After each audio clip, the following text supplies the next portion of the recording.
Mateo capítulo 21, versículo 28 en adelante. El título del mensaje de esta noche es El pragmatismo de Dios. El pragmatismo de Dios. Dios es bien práctico y directo en su modus operandi, en cómo Él trabaja, en cómo Él obra, en cómo Él se mueve.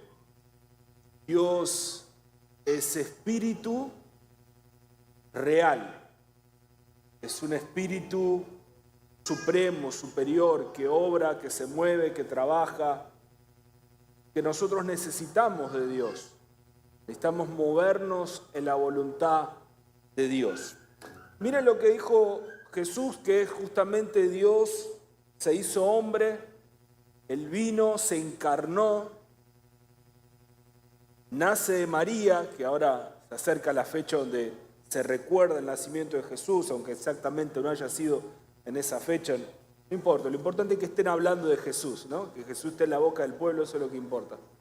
Y Jesús nace con el propósito justamente de salvarnos, porque toda la humanidad estaba perdida, estábamos perdidos en delitos y pecados, pero Jesús vino para morir en la cruz como un cordero, derramar su sangre para que podamos ser redimidos, para que podamos ser perdonados, justificados, santificados, y al tercer día resucitó. Pero en cuanto Él estuvo en la tierra, nos dejó diferentes enseñanzas que nos revelan y nos muestran la voluntad de Dios y la forma en la cual Dios obra, y lo que Dios aprueba y lo que Dios desaprueba.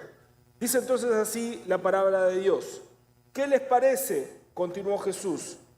Había un hombre que tenía 2 hijos. Entonces colocó un hombre que tenía 2 hijos. Se dirigió al primero y le pidió: hijo, ve a trabajar hoy en el viñedo. No quiero, contestó, pero después se arrepintió y fue.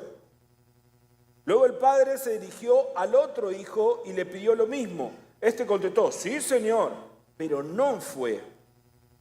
¿Cuál de los 2 hizo lo que su padre quería? El primero, contestaron ellos. Jesús les dijo: les aseguro que los recaudadores de impuestos y las prostitutas van delante de ustedes hacia el reino de Dios, porque Juan fue enviado a ustedes a señalarles el camino de la justicia y no le creyeron, pero los recaudadores de impuestos y las prostitutas sí le creyeron, e incluso después de ver esto, ustedes no se arrepintieron para creerles. Entonces,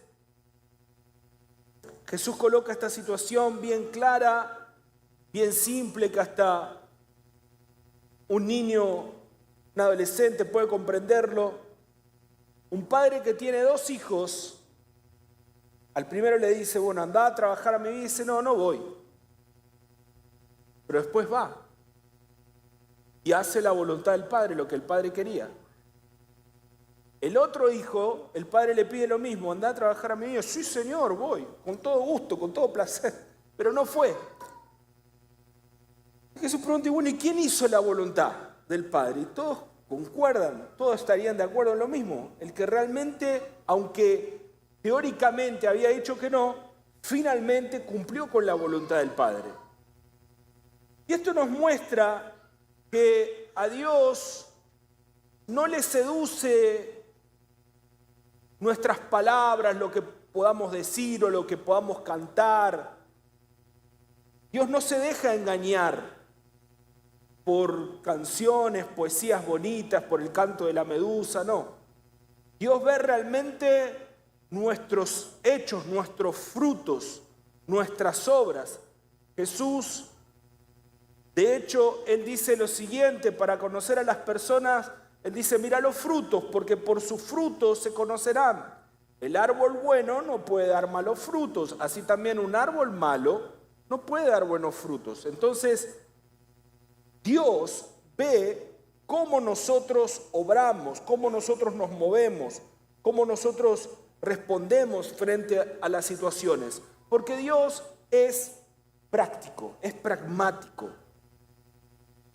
Entonces, uno puede tener una teoría muy bonita, muy maquillada, pero lo que Dios se importa es con lo que nosotros realmente hacemos, el fruto que estamos dando.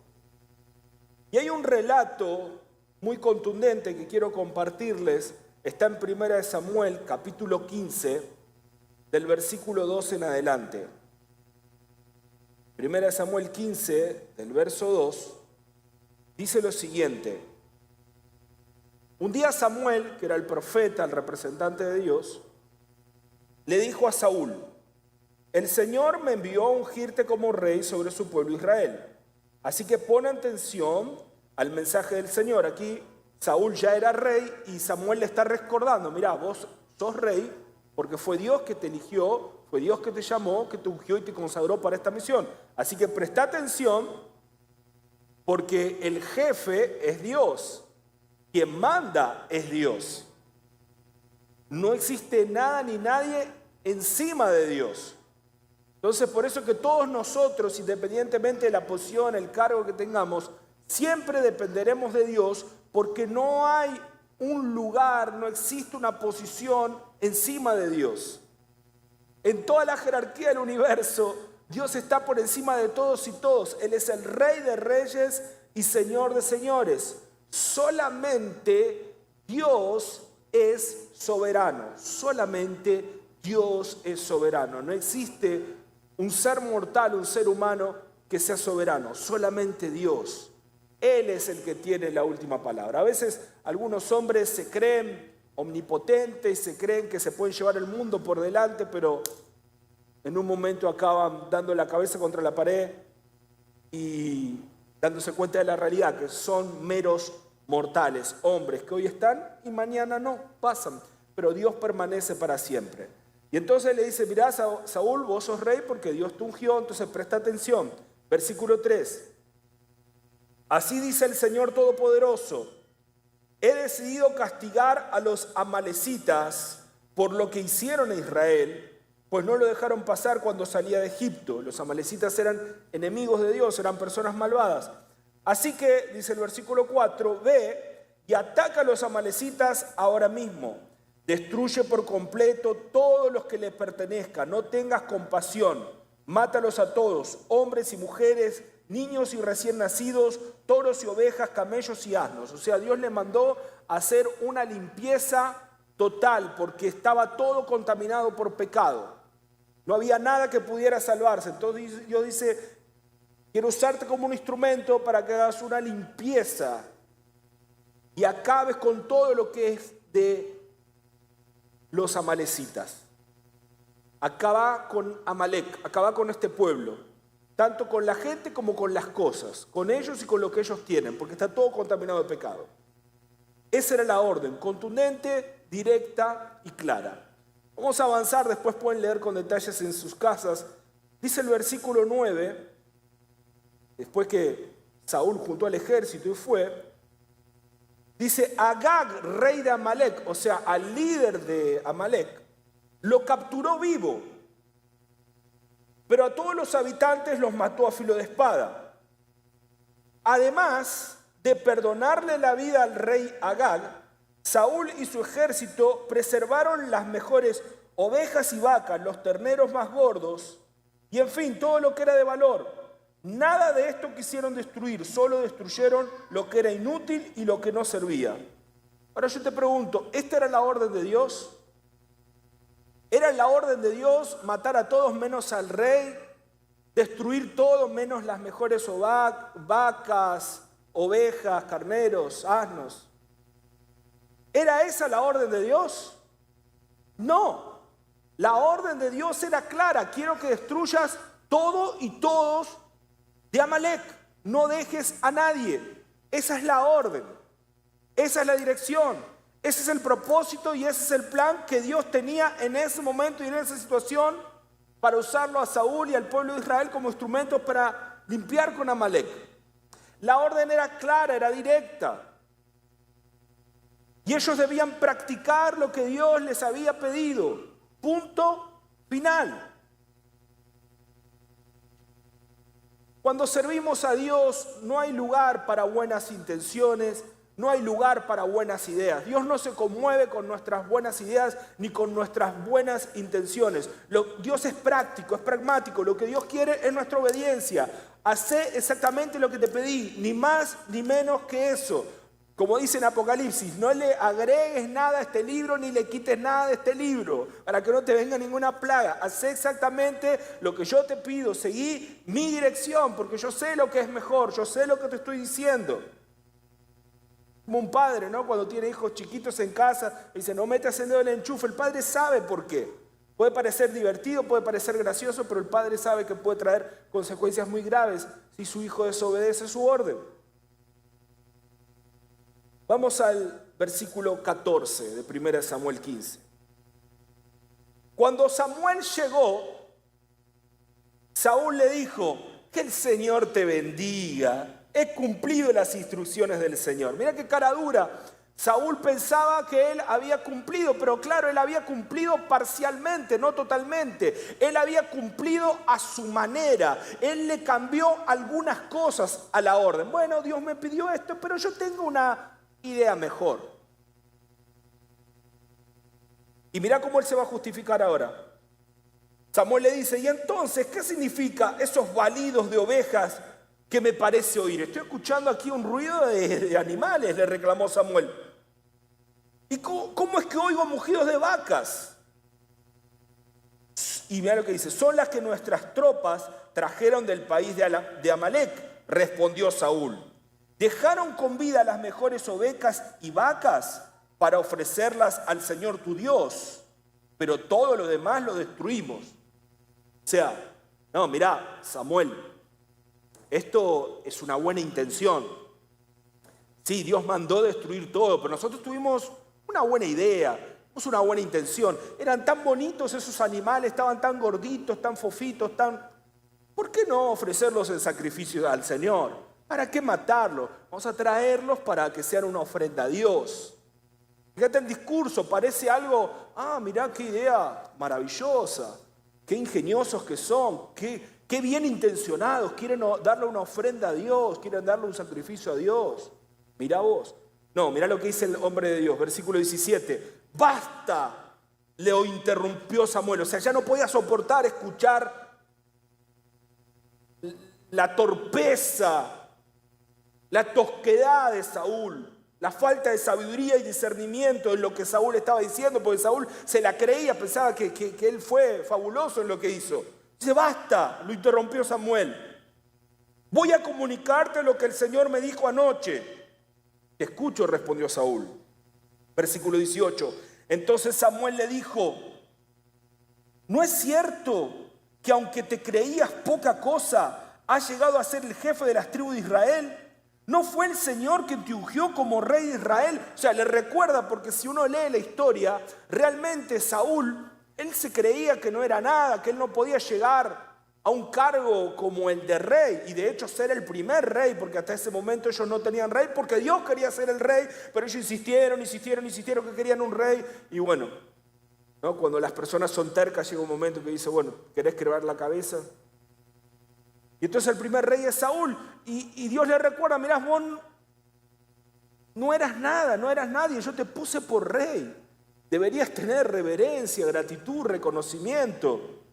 Pero no, el que no se creía nada, ahora se creía que era más inteligente que Dios. Se creía que era más sabio que Dios. Versículo 19, y te envió a cumplir una misión. Dios lo envió a cumplir una misión.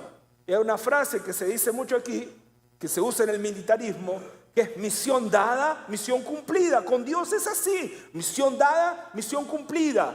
No hay que cambiarle nada a la misión, no hay que retocarla, no hay que maquillarla. Si Dios te da una misión, es para cumplir esa misión. Es para obedecer a rajatabla la misión, porque es eso que Dios quiere. Él te dijo, ve y destruye a esos pecadores, los amalecitas, atácalos hasta acabar con ellos. ¿Por qué entonces no obedeciste al Señor? ¿Por qué echaste mano del botín y hiciste lo que ofende al Señor? Saúl, ofendiste a Dios. ¿Por qué no lo obedeciste? desobedeciste? ¿Por qué agarraste cosas que no eran para agarrar? ¿Por qué cambiaste la ruta, cambiaste la dirección, cambiaste el destino de lo que Dios quería hacer? Dios te quería usar como un instrumento para hacer una limpieza, para santificar ese lugar. Y sin embargo, desobedeciste. Ofendiste a Dios. ¿Saben? Cuando desobedecemos a Dios, lo estamos ofendiendo. Cuando hacemos cosas como la que hizo Saúl, le estamos pasando un mensaje muy desagradable a Dios, porque le estamos diciendo: mira, Dios, vos tenés este plan, pero yo tengo un plan mejor, yo tengo una idea mejor, yo tengo una buena intención, Dios. A mí se me ocurrió algo que a vos no se te ocurrió, Dios. Entonces yo puedo hacerlo así. Vos querés que sea así, pero yo quiero hacerlo de esta otra forma. Y eso ofende a Dios, porque Dios es el jefe soberano del universo. A Dios debemos doblegarnos, rendirnos. No hay mayor y mejor adoración que nuestra obediencia, que nuestra fidelidad a Dios, su plan y su voluntad. Es eso que Dios quiere. Que nos rindamos totalmente a Él, a su dominio, a su gobierno. Que no creemos un gobierno paralelo. Que no hagamos una división.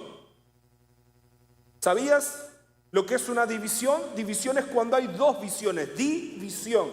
No, Dios no quiere división, porque Dios no es Dios de división. Dios es Dios de suma y multiplicación. Aleluya. Dios es un Dios de multiplicación, no Dios de división. Entonces no podemos tener una visión diferente a la visión que Dios tiene para nuestra vida. Si Dios te ve vencedor, si Dios te ve próspero, si Dios te ve saludable, así tenés que verte. Esa tiene que ser tu visión. Soy bendecido, soy más que vencedor, soy amado por Dios. Gracias, Señor, porque Dios me ama. Recibí el beso del cielo, recibí la salvación. Jesús me salvó, Cristo vive en mí. Esa tiene que ser nuestra visión, la visión de Dios. Entonces el Señor le dice: ¿por qué echaste manos del botín e hiciste lo que ofende al Señor? Mirá lo que le responde Saúl en el versículo 21. Terco, testarudo. Dice: yo sí he obedecido al Señor. Claro que él no había obedecido, pero él se la seguía creyendo, porque saben, muchas veces la gente se autoengaña. Hay mucha gente que se miente a sí mismo y se aferra a esa mentira y se cree que esa mentira es verdad, pero es mentira. Y era lo que le estaba pasando a Saúl. Él estaba terco, testarudo. No, yo sí obedecí, sí obedecí. Insistió Saúl: yo sí he obedecido al Señor. He cumplido la misión que Él me encomendó. Traje prisionero a Agag, rey de Amalek, pero destruí a los amalecitas. Y del botín los soldados tomaron ovejas y vacas con el propósito de ofrecerlas en Gilgal al Señor tu Dios.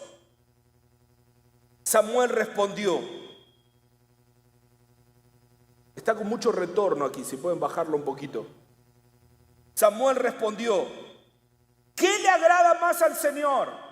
¿Que se le ofrezcan holocaustos y sacrificios, o que se obedezca lo que Él dice? Y esta pregunta que el profeta le hace a Saúl sirve para nosotros también hoy. ¿Qué es más importante para Dios? ¿Qué le agrada más al Señor? ¿Que se le ofrezcan holocaustos y sacrificios, o que se obedezca a lo que Él dice? Algo muy simple. Así como la parábola de Jesús que leímos al principio de los dos hijos. ¿Quién hizo la voluntad del Padre? El que cumplió con lo que el Padre exactamente quería. Entonces, ¿cuál es la verdadera adoración? ¿Sacrificios, holocaustos, ofrendas que se nos ocurran a nosotros hacer? ¿O simplemente, y tan simplemente, obedecer lo que Dios quiere como Dios quiere? Y continúa: el obedecer vale más que el sacrificio, y el prestar atención más que la grasa de carneros. O sea, obedecer es mejor que sacrificar. Obedecer es mejor que sacrificar. obedecer es mejor que sacrificar. Dios quiere tu obediencia. Dios es pragmático.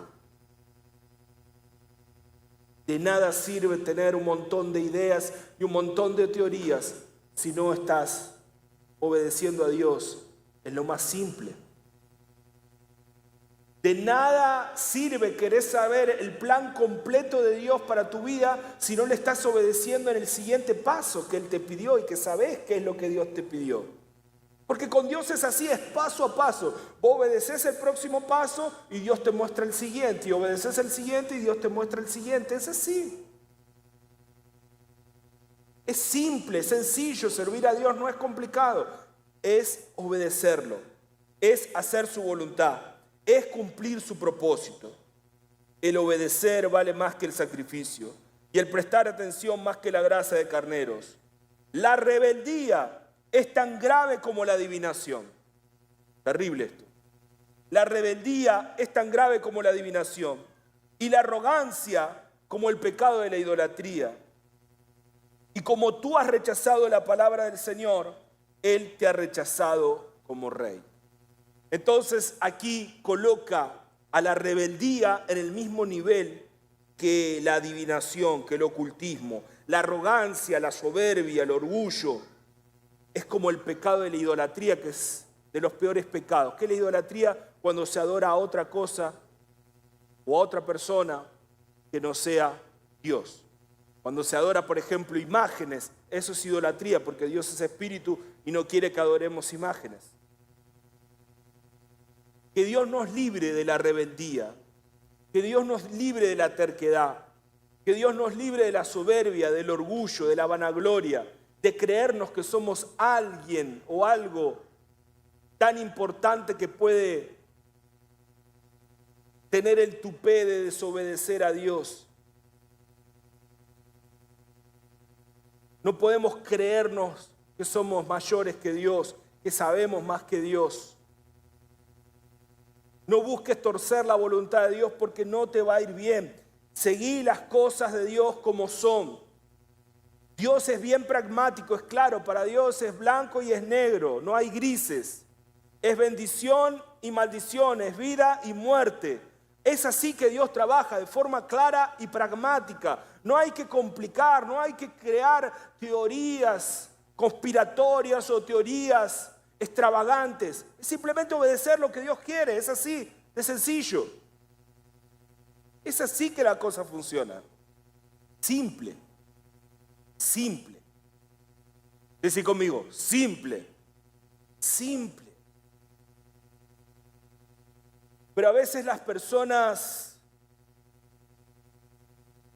mistifican las cosas del Señor que son tan simples. Crean toda una novela, romantizan y teorizan, y Dios es pragmático. Es muy interesante cuando estuve aprendiendo sobre misiones en Argentina, algo que me marcó mucho es la siguiente enseñanza práctica. De nada sirve que uno quiera, no sé, ir a predicarle a los africanos o ir a predicarle a los hindúes si no le estás predicando a los que están cerca tuyo, si no le estás predicando a los de tu barrio, si no le estás predicando a los de tu casa, si no le estás predicando a los que están cerca tuyo. ¿Para qué querés ir a 10.000 kilómetros a predicar si no comenzaste a predicar acá? ¿Ves? La cosa es práctica. Comenzá predicando acá y si Dios tiene un plan, un propósito de llevarte 10.000, 20.000, 50.000 kilómetros, te va a llevar. Pero comenzá hoy de forma práctica a obedecer al Señor. No postergues tu obediencia. No pongas excusas. Obedece a Dios hoy.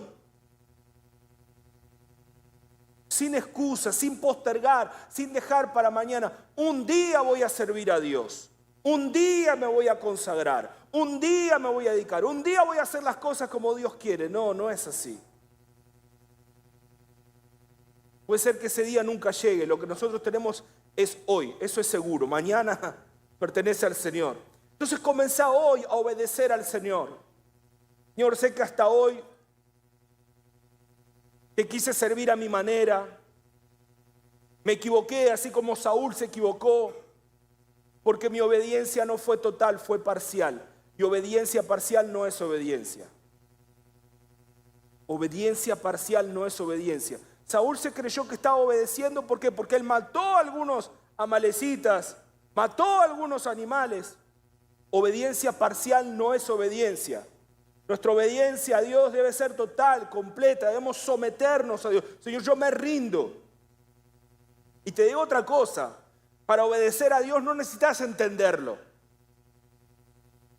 Dios no quiere que entendamos. Dios quiere apenas que obedezcamos.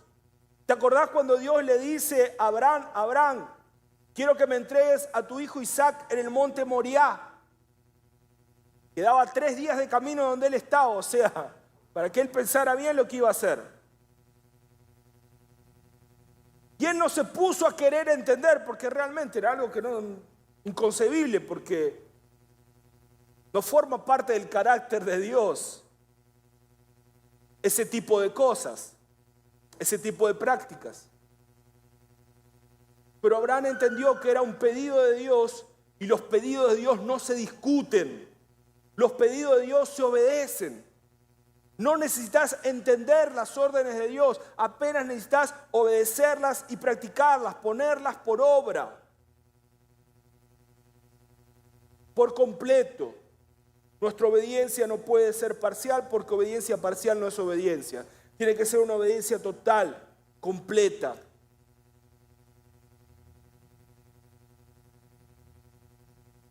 Aunque tal vez no te guste, aunque no lo entiendas.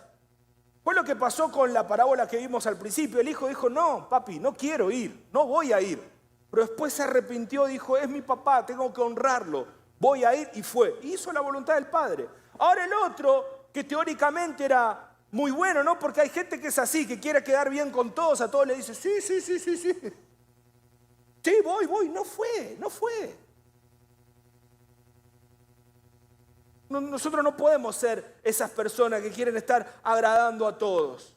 Tenemos que agradar a Dios, hacer la voluntad de Dios. Y a veces hacer la voluntad de Dios va a ser desagradar a algunas personas. Paciencia.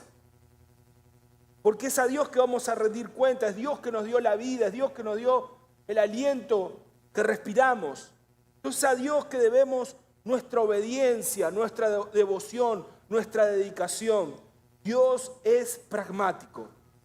Entonces, que podamos poner en práctica lo que Dios quiere. ¿Cuándo, Pastor Omar Saracho? ¿Cuándo? Hoy, ahora. Porque es muy interesante, ahora estamos en diciembre. Y mucha gente, no solo de la iglesia, sino también gente que no es cristiana, parece que en estas épocas creen que el calendario tiene un poder especial, ¿no? Dicen, año nuevo, vida nueva. Como si fuera que cambiar el calendario va a traer un cambio radical. Y sabemos que no es así. Lo que va a cambiar tu vida no es cambiar el calendario 2025 por el calendario 2026. Lo que va a cambiar tu vida es una decisión que puedes tomarla hoy. Un cambio de vida. No me voy a entregar más al pecado, al mundo, a la terquedad, a la necedad, a querer hacer las cosas a mi manera. Como decía Frank Sinatra. No, a mi manera no. Voy a hacer las cosas a la manera de Dios y como Dios quiere, porque misión dada es misión cumplida. Voy a hacer las cosas como Dios quiere. Aunque no entienda, no necesito entender. Apenas necesito obedecer, porque obedecer es mejor que cualquier sacrificio y ofrenda que pueda dar. Obedecer a Dios. Te invito a que te pongas de pie. El mensaje fue claro, fue directo. Fue esto que Dios me pidió que compartiera. Y cuando Dios te pide algo, haz lo que Dios quiere. No le agregues nada ni le quites nada. Sé valiente en obedecer. Oremos al Señor. Padre nuestro, en el nombre de Jesús, Estamos en tu presencia, Señor, rendidos por tu amor, por tu misericordia. Nos declaramos vencidos por tu amor, vencidos por tu misericordia, vencidos por tu gracia. Tu palabra dice que aquel que fue derrotado en una guerra se vuelve esclavo del que lo venció. Y nosotros fuimos vencidos por tu amor, por tu gracia y por tu misericordia. Así que somos esclavos de tu amor, esclavos de tu gracia, esclavos de tu misericordia. Estamos cautivos por tu amor. Dios, te pertenecemos para siempre. Tú nos conquistaste, Señor. Perdónanos por todas las veces que hemos desobedecido, que hemos transgredido tu voluntad, tus mandamientos. Perdónanos por las veces que fuimos torpes, infelices, imbéciles, toscos, necios, testarudos. Perdónanos, Dios, perdónanos, Dios. Nos deshacemos de la rebeldía, no seremos rebeldes, no practicaremos la adivinación, no practicaremos, Señor, la hechicería, no practicaremos la idolatría, no seremos arrogantes, orgullosos. Te pedimos perdón, Señor, tú sabes lo que es mejor, tu plan es mejor, tu voluntad es mejor. No vamos a estar creando teorías e ideas locas, complejas, complicadas, no, Señor, te vamos a servir de forma simple, fiel, con obediencia. Ayúdanos, danos la valentía, el coraje, la claridad para siempre hacerlo así, sin desviarnos ni a derecha ni a izquierda, Señor, siguiendo tu voluntad, que es lo mejor para nuestras vidas. Dios, te amamos, muchas gracias porque tú siempre tienes lo mejor para nosotros. Danos una semana llena de bendiciones, de lindas sorpresas. Restáuranos, regenéranos, renuévanos por completo, Dios. Que vengan buenas noticias para todos nosotros en esta semana. Que puertas de bendición se abran. Que Satanás sea derrotado. Que toda obra demoníaca contra nosotros caiga destruida ahora en el nombre de Jesús. Y tus ángeles, Señor, se muevan a nuestro alrededor. Tú eres el Señor de los ejércitos. Y no hay otro Dios sino solo tú. No hay nadie encima tuyo, Señor. Por eso manifesta tu gobierno, tu poder, tu autoridad, tu dominio en nuestras vidas, sobre nuestras vidas. Y usanos, Señor, como un instrumento para el mundo, Señor. No solo para la iglesia, sino para el mundo al cual tú amas. Úsanos como tus instrumentos para cambiar el mundo y hacerlo un lugar mejor. Te lo pedimos eso, Padre, en el nombre de Jesús. Amén, amén y amén. Que el Señor te bendiga.